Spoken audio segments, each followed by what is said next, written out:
Our Daily Manna, Sabbath, February 21st. To be like Jesus. Even nature obeys divine commands.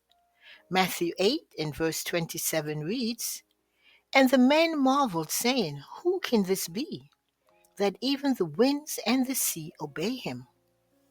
The Savior was wearied from his long and arduous labors, and being now for a time relieved from the claims of the multitude, he stretched himself upon the hard plank of the fisherman's boat and fell asleep.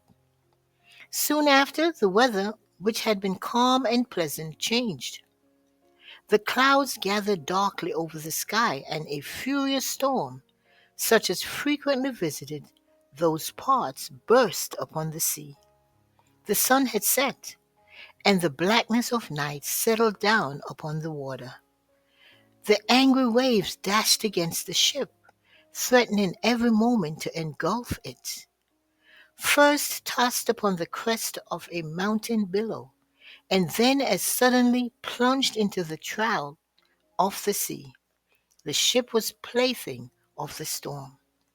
The strong and courageous fishermen knew not what to do in so terrible a gale. The waves break over them, and each one threatens them with destruction. "Master, carest thou not that we perish?" This despairing cry arouses Jesus from his refreshing sleep. In his divine majesty, he stands in the humble vessel of the fishermen, amid the raging of the tempest, the waves breaking over the bows, and the vivid lightning playing about his calm and fearless countenance.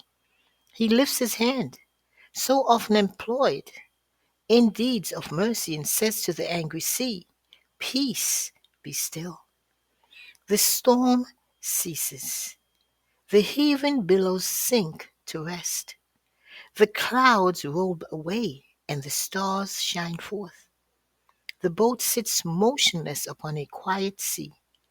Then, turning to his disciples, Jesus rebukes them, saying, "Why are ye so fearful? How is it that ye have no faith?" A sudden hush crept over the disciples. Not a word was spoken. Even impulsive Peter did not attempt to express the reverential awe that filled his heart. The boats that had set out to accompany Jesus had been in the same peril with that of the disciples. Fear and finally despair had seized their occupants, but the command of Jesus brought quiet where but a moment before all was tumult.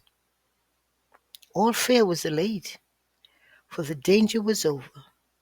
The fury of the storm had driven the boats into close proximity, and all on the board beheld the miracle of Jesus. In the hush that followed the stilling of the tempest, they whispered among themselves, "What manner of man is this, that even the wind and the sea obey him?" Never was this impressive scene forgotten by those who witnessed it. The Spirit of Prophecy, Volume 2, pages 307 to 309. Blessings, Maranatha, Jesus is coming soon.